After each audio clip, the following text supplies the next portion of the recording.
राज्याच्या सत्ता संघर्षाचं अखेर गूढ जे ते सुटलेलं आहे।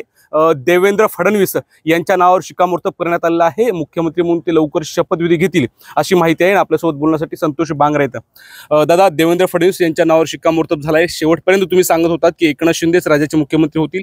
काय असे समीकरण बदलले की फडणवीसांना आता मुख्यमंत्री करावं लागतं? मला असं वाटतं की ज्याच्या त्याच्या पक्षाचा विषय असतो आणि आम्हाला असं वाटत होतं की शिवसेनेचा मुख्यमंत्री एकनाथभाई शिंदे व्हावं, पण हे महायुतीचं सरकार आहे।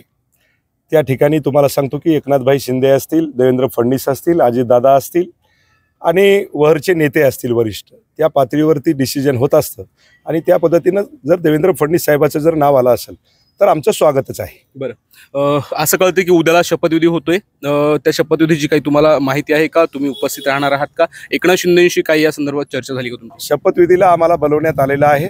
आम्ही सर्वजण, मुख्यमंत्री आमचे एकनाथभाई शिंदे असतील, ही सर्व शिवसेनेची टीम त्या ठिकाणी शपथविधीला जाणार आहे। बरं, मंत्री म्हणून तुम्हीही इच्छुक होतात, त्या संदर्भात काय चर्चा झाली? काही तुम्हाला गुड न्यूज मिळाली का शिंदे साहेबांकडून? मला असं वाटतंय की जोपर्यंत वरिष्ठाचे आदेश येत नाही तोपर्यंत काहीही नसतं। ज्या दिवशी सन्माननीय मुख्यमंत्री आमचे एकनाथभाई शिंदे यांचे आदेश येतील त्या दिवशी त्या ठिकाणी जे कुणाला आदेश देतील ते शपथ त्या ठिकाणी घेईल। बरं, मधल्या काळामध्ये असं कळतं की एकनाथ शिंदे नाराज होते, ते गावी सुद्धा आले होते। त्यांच्या काय या संदर्भात चर्चा झाली? नाराज होते का काय? मला वाटते की एकनाथभाई शिंदे हे कधीच नाराज नसतात। त्यांचा फक्त एकच ध्यास असतो, तो म्हणजे महाराष्ट्राचा विकास। आणि महाराष्ट्राचा विकास तुम्ही बघितला असेल, मागच्या 2.5 वर्षामध्ये संपूर्ण महाराष्ट्राचा कायापालट करण्याचं काम जर कुणी केलं असेल तर ते मला वाटते एकनाथभाई शिंदेनं केलंय। आणि आजही तुम्हाला सांगतो की महाराष्ट्रातल्या जनतेच्या मनामध्ये सन्माननीय एकनाथभाई शिंदेचं स्थान हे सगळ्यांनाच माहिती आहे। सर्वांपेक्षा अति अंतकरणातून जर कुणी असेल आज महाराष्ट्राच्या जनतेमध्ये तर ते एकनाथभाई शिंदे आहेत। बरं, उद्या शपथविधी होतोय।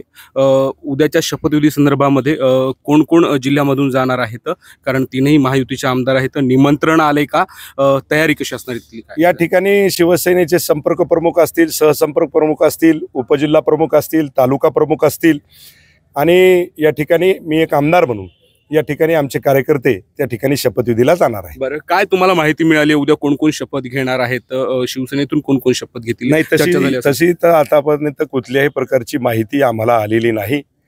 पण मला वाटते की आमच्या मुख्यमंत्री शिवसेना भवनमधून ज्यावेळेस फोन येतो त्यावेळेस सर्वच आमदार त्या ठिकाणी जाणार आहेत आणि त्या ठिकाणी काय ज्यावेळेस सगळे आमदार त्या ठिकाणी उपस्थित असतात, सन्माननीय एकनाथभाई शिंदेने नाव पुकारलं की संपलं काम, त्यांची शपथ ग्रहण फायनल।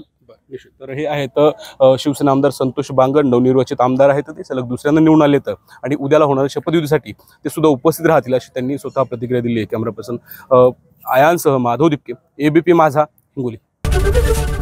एबीपी माझा, उघडा डोळे बघा नीट।